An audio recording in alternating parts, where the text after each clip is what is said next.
ምዕራፍ 12 በቲ ግዜቲ ኢየሱስ ብሰንበት ብማእከል ዝሩእ ግርሁ ሓለፈ። ደቀ መዛሙርቱ ድማ ጠምዮም ስለ ዝነበሩ ሰዊት እናቐጸዩ ይበልዑ ጀመሩ። ፈሪሳውያን ድማ እዚ ርእዮም ረአ። ደቀ መዛሙርትኻ ብሰንበት ክግበር ዘይግባእ ይገብሩ ኣለዉ በልዎ። እሱ ድማ ዳዊት ምስ ጠመየ እንታይ ድዩ ዝገበረ?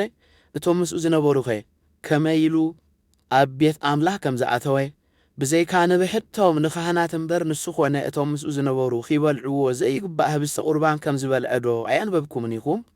ካህናት ኣብ ቤት መቕደስ ብሰንበት ንሰንበት ከም ዘይስዕርዋ በደል ከዓ ከም ዘይኮኖም ከ ኣብ ሕጊ ሙሴ ዶ ኣያንበብኩምን ኢኹም? ኣነ ግና ካብ ቤት መቕደስ ዝዓቢ ኣብዚ ኣሎ ይብለኩም ኣለኹ። ክናፈ ካብ መስዋእቲ ምሕረት እፈቱ ዝብል እንታይ ምዃኑ እንተትፈልጡስ ነዞም በደል ዘይብሎም ኣይምፈረድኩምዎምን ነርኩም። ምክንያቱ ወዲ ሰብ ጐይታ ሰንበት እዩ በሎም። ኢየሱስ ካብኡ ሓሊፉ ናብ ቤት ጸሎት ኣይሁድ ኣተወ። እንሆ ከዓ ኢዱ ዝለመሰት ሰብኣይ ኣብኡ ነበረ። ምእንቲ ኺኸስዎ ከዓ ብሰንበት ምሕዋይ ዶ ይግባእ እዩ ኢሎም ሓተትዎ። ኢየሱስ ከዓ ከም ዝበሎም ካባኻትኩም ከ ሓንቲ በጊዕ ዘላቶ እሞ ብሰንበት ኣብ ጉድጓድ እንተወደቐት ሒዙ ዘይውፅኣ ሰብ እንታዋይ እዩ? ካብ ደጊዕሲ ሰብ ዶ ጉዳ ኣዝዩ ኣይበልፅን? እምበኣር ብሰንበት ጽቡቕ ምግባር ግቡእ እዩ። ሽዑ ነቲ ሰብኣይ ኢድካ ዘርግሕ በሎ። ንሱ ከዓ ዘርግሓ፣ ብኡብኡ ድማ ሓወየት፣ ከምታ ካልኣይታ እውን ኮነት። ፈሪሳውያን ግና ካብኡ ወፂኦም ከመይ ገይሮም ከም ዝቐትልዎ ተማኸሩ። ኢየሱስ ድማ ነዚ ፈሊጡ ካብኡ ኣልገሰ። ብዙሓት ሰባት ከዓ ሰዓብዎ፣ ንኹሎም እውን ኣሕወዮም፣ ከየግህድዎ ድማ ኣጠንቀቖም። እዚ ከዓ እቲ ብነቢይ ኢሳይያስ እንሆ እቲ ዝሓሬፍዎ ብኡ ደስ ዝበለኒ ዘፍቅሮ ጊርያይ ኣብኡ መንፈሰይ ክሕድር እየ፣ ንሕዛብ ድማ ፍትሒ ከይበስር እዩ።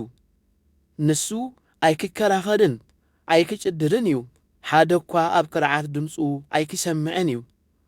ፍትሒ ናብ ዓወት ክሳብ ዘየብጽሕ ቅጥቁጥ ሻምብቆ ኣይክሰብርን፣ ንዝተክኽ ፈትሊ ጥዋፉን ኣይከጥፍእን እዩ። ኣሕዛብ ድማ ብስሙ ተስፋ ኺገብሩ እዮም ተባሂሉ ዝተነግረሉ ምእንቲ ኺፍጸም እዩ። ድሕርዚ ጋኔን ዝሓደሮ ሓደ ዕውርን ዓባስን ኣምስኦሉ። ንሱ ከዓ ከምዚ ርእን ከምዚ ሰምዕን ገይሩ ኣሕወዮ። እቶም ህዝቢ ኩሎም ከዓ እዝስ እቲ ወዲ ዳዊት ድኾን እዩ ኢሎም ተደነቑ። ፈሪሳውያን ምስ ሰምዑ ግና እዚ ብሓለቓ ኣጋንንቲ ብቢኤል ዜቡል እንተዘይኮይኑ ነጋንንቲ ኣያውፅኦምን እዩ በሉ። ኢየሱስ ድማ ሓሳቦም ፈሊጡ በሎም ንሓድሕዳ እትፈላለ ኩላ መንግሥቲ ትወድቕ፣ ንሓድሕዳ እትፈላለ ከተማ ወይ ቤት እውን ኣይትቐውምን እያ። እምበኣር ሰይጣን ንሰይጣን ዘውፅኦ ካብ ኮነ ንሓድሕዱ ተፈላለዩ ማለት እዩ። እታ መንግሥቱ ደኣ ከመይ ኢላ ትቐውም? ኣነ ነጋንንቲ ብቢኤል ዜቡል ዘውፅኦም ካብ ኮንኩ ደቅኦም ደኣ ብመን የውፅዎም ኣለዉ? ስለዚ ንሳቶም ፈረድቲ ትኾንኹን እዮም።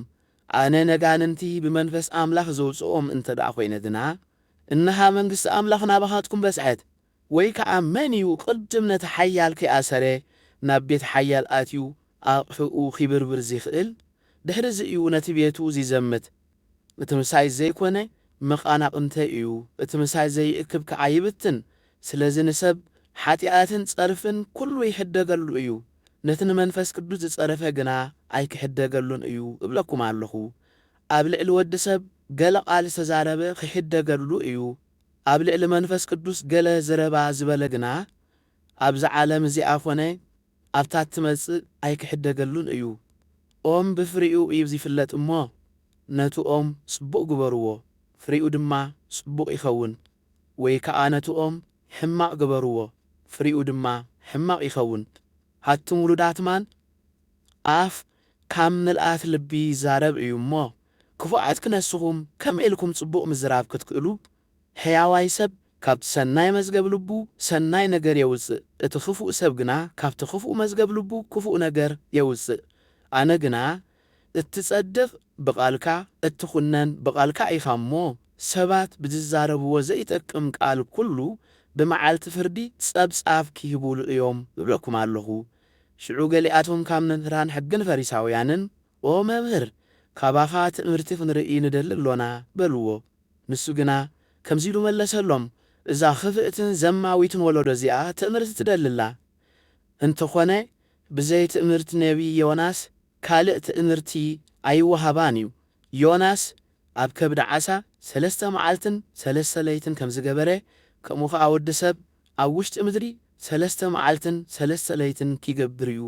ሰብ ነነዌ ብስብከት ዮናስ ተነሲሖም እዮም እሞ ብመዓልቲ ፍርዲ ነዛ ወለዶ እዚኣ ተንሲኦም ክፋለድዋ እዮም እምበኣር ካብ ዮናስ ዝዓቢ ኣብዚ እንሆ ንግስቲ ኣዜብ ጥበብ ሰሎሞን ክትሰምዕ ካብ ወሰን ምድሪ መጺኣ እያ እሞ ብመዓልቲ ፍርዲ ተንሲኣ ነዛ ወለዶ እዚኣ ክትፋለዳ እያ እምበኣር ካብ ሰሎሞን ዝዓቢ ኣብዚ እንሆ ርኩስ መንፈስ ካብ ሰብ ምስ ወፀ ዕረፍቲ ኺደሊ ኣበጻብእ ይኹብልል ግና ኣይረክብን ሽዑ ናብቲ ዝወፃእ ኩሉ ቤተይ ደኣ ክምለስ ይብል እሞ እንተመፀ ድማ ጥራዩን ተኾስቲሩን ተሰሊሙን ይረኽቦ ድሕርዚ ይኸይድ እሞ ካብኡ ዝገደዱ 7 ካልኦት መናፍስቲ ሒዙ ይመጽእ ኣትዮም ከኣ ኣብኡ ይሓድሩ ነቲ ሰብእቲ ካብ ቀዳማዩ ዳሕራዩ ዝገደደ ይኸውን ነዚ ክፉእ ወለዶ እዚ ድማ ከምኡ ይኾነ እዩ። ነቶም ህዝቢ ኺነግሮም ከሎ እንሆ ኣዲኡ ንኣሕዋቱም ኪዛረብዎ ደልዮም ኣብ ወፃእ ቆይሞም ነበሩ። ሓደ ኸዓ እንሆ ኣዴኻ ንኣሕዋትካን ኪዛረቡኻ ደልዮም ኣብ ወፃኢ ቆይሞም ኣለዉ በሎ። ኢየሱስ ግና ነቲ ዝነገሮ ኣደይ መን እያ ኣሕዋተይሲ እንመን እዮም ኢሉ መለሰሉ። ፍቓድቲ ኣብ ሰማይ ዘሎ ኣቦይ ዝገብር ዘበለ ኩሉ ንሱ ሓወይን ሓብተይን እኖይን እዩ ኢሉ ኢዱ ናብ ደቀ መዛሙርቱ ዘርጊሑ እኖይን ኣሕዋተይንሲ እነው በለ።